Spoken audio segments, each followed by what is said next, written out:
Sherif Al-Diwany. You're Director Head of the Middle East and the Arab Business Council with the World Economic Forum.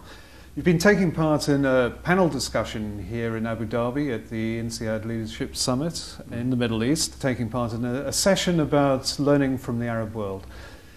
It was quite an interesting and almost controversial session at times, touching on some sensitive issues here. One of them was the issue of whether more women could be brought into the workforce.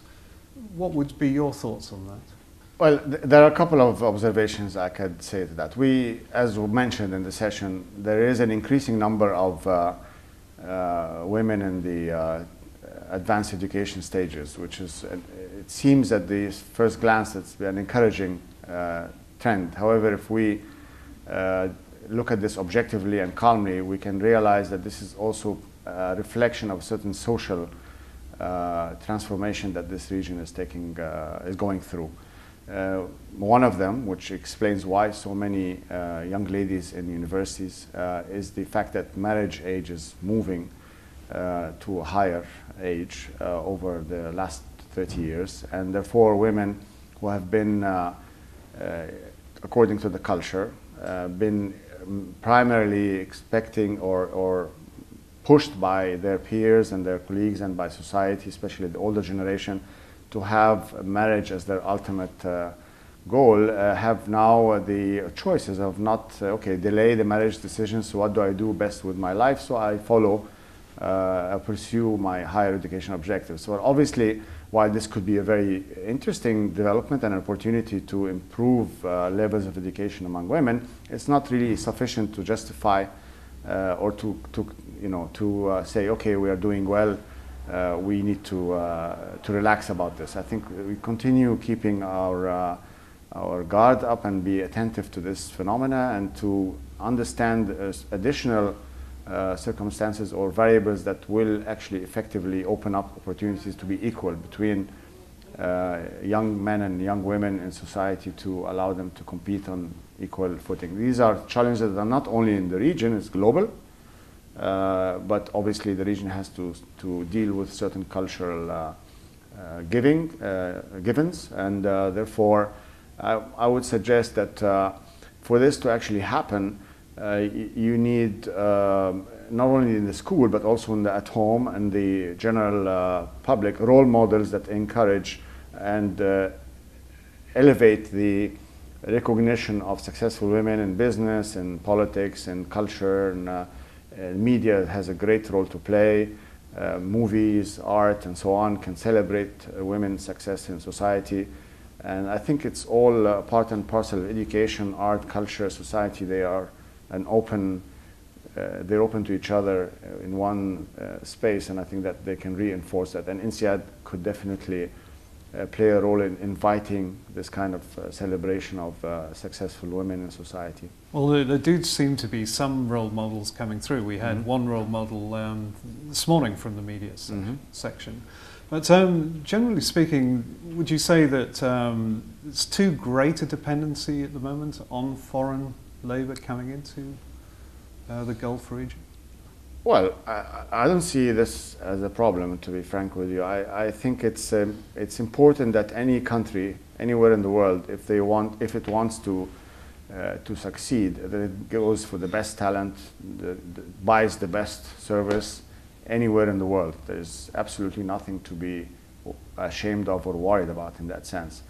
And therefore, having an expatriate labor force that leads, I think that's not a problem. Actually, the problem is that a country or a city should be worried more about actually being able to attract the best talent in the world.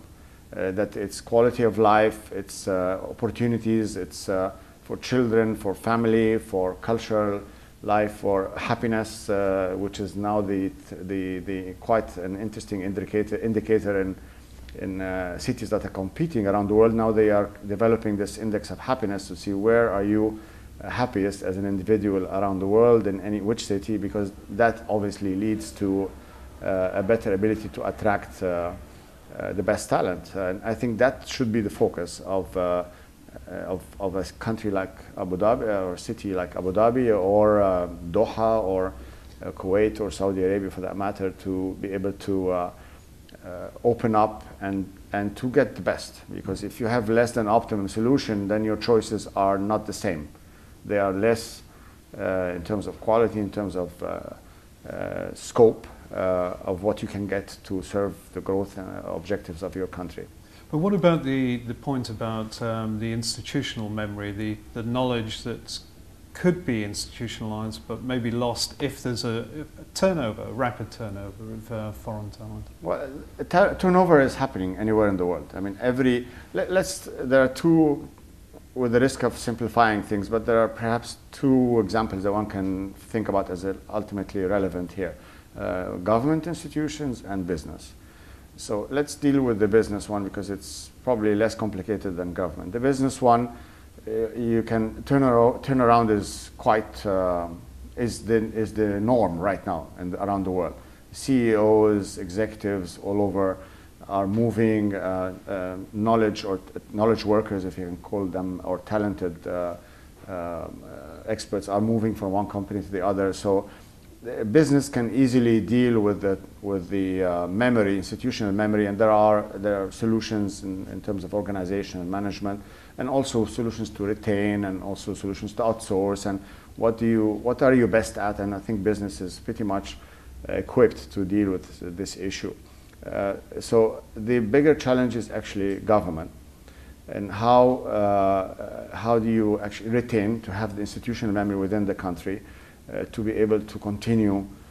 And there are two answers to this, and it's always not black and white. I mean, you need to have a certain national content, if one can say that, in the labor force or in the leadership and management of government institutions, but that's not the full thing. I think you also need to look at the knowledge capture of the institution, how it captures knowledge in the public domain, how to capture knowledge, how to document it, how to transfer it, how to pass it on, and how to continuously update it and share it accordingly. And this could be an area where institutions like INSEAD and others that are present here could focus and assist in helping public institutions deal with that challenge. Having said that, again, it's very difficult. I don't see a Frenchman becoming a minister of education in any country in the region. For that matter, Emirati is not going to be the minister of education in France, in Paris. So obviously there are natural decisions. So in that sense, a country has to focus its attention and its resources to making sure it has the cadre and the quality people and leadership that can fill that demand, because this is obviously something which is quite important for the future of any country. And INSEAD could provide that sort of Absolutely. support in terms of leadership training, Yeah. leadership Absolutely. education. And if I may, in that particular direction, I think it's important to remember that there are structural questions in terms of how education is rewarded. As I mentioned in the discussion earlier today with some colleagues, it's important to reward education. So if a family or an individual applies himself or herself to improving its own aptitude in any particular skill, it is recognized and rewarded by society, and that improves the selection process. It improves the investment in education. I think ultimately the society will invest more, and it also improves the opportunity for excelling in what you do. I mean, there is reward here is not financial. It's also recognition in society. You reward achievers in science, in values in ethics and so on. Good behavior in general could be recognized in non-monetary ways, and encourages this kind of building of local talent. Alternatively, obviously, things that are maybe not entirely in the Gulf as an issue, but at the broader Arab world, because INSEAD is not targeting only the Gulf, it's I think it serves by default being here, but by default the entire Arab world.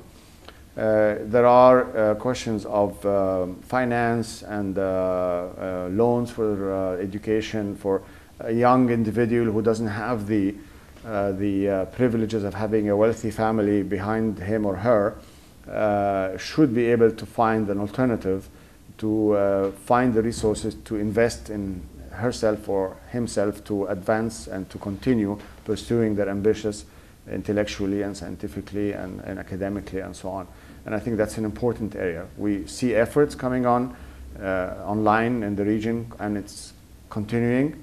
And in that respect, I think the business leadership in this part of the world has an important, vital, critical role to play in making sure these resources are available. And not necessarily by philanthropy, no, but I meant in terms of pooling resources among themselves, creating institutions that specialize in making finance available for education, I think, and innovating in any, maybe also new models of financing of education could come up from this part of the world, not necessarily what we have proved in the West or in Europe, but you know, you never know. Things can come up, and we should keep an open mind and see how we can get resources available for these young people. One of the key points that you put across in the conference was that there's a need for research. What sort of research would you like to see? Well, today in the summit here in Abu Dhabi, we spoke about leadership. We spoke about innovation and about strategy. These are the three things that were quite evident. We spoke about other things, but these are three areas that I think INSEAD is seriously involved in this part of the world, at least out of this campus here in Abu Dhabi. So obviously the research has to be in these three. My advice or my expectation would be that we should focus on these three areas. Now, in terms of strategy, let's take, for example, the area of business strategy and what's happening in the world now, causing a transformation in the way business decision is being made, strategy is being made. There was a suggestion in the plenary on strategy that capitalism and the role of capitalism and its meaning in society is being redefined. It's a great opportunity there for this part of the world. I mean, capital and private property and enterprise are part of the culture in this part of the world, especially in the Gulf here. It's an area where it's been unique in terms of its engagement in trade and its openness to free enterprise, other than other parts of the Arab world where there was an increased tendency to socialism, like, for example, Egypt, Syria, Jordan, other countries that went through this political process that had at one point de-emphasized the importance of private property, overemphasized the role of government, and therefore is passing through a different transition. Here is a great opportunity to actually see what this means culturally, because there are certain values that come with free enterprise in that part of the world, which make a lot of sense to what we are talking about in terms of social responsibility and enterprise citizenship, which seems to be the defining agenda issue in the way business is going to be done, not only here, but actually across the entire world. We spoke today, or we heard people speak today about climate change, about health challenges in the world, about food and water risks that the world faces.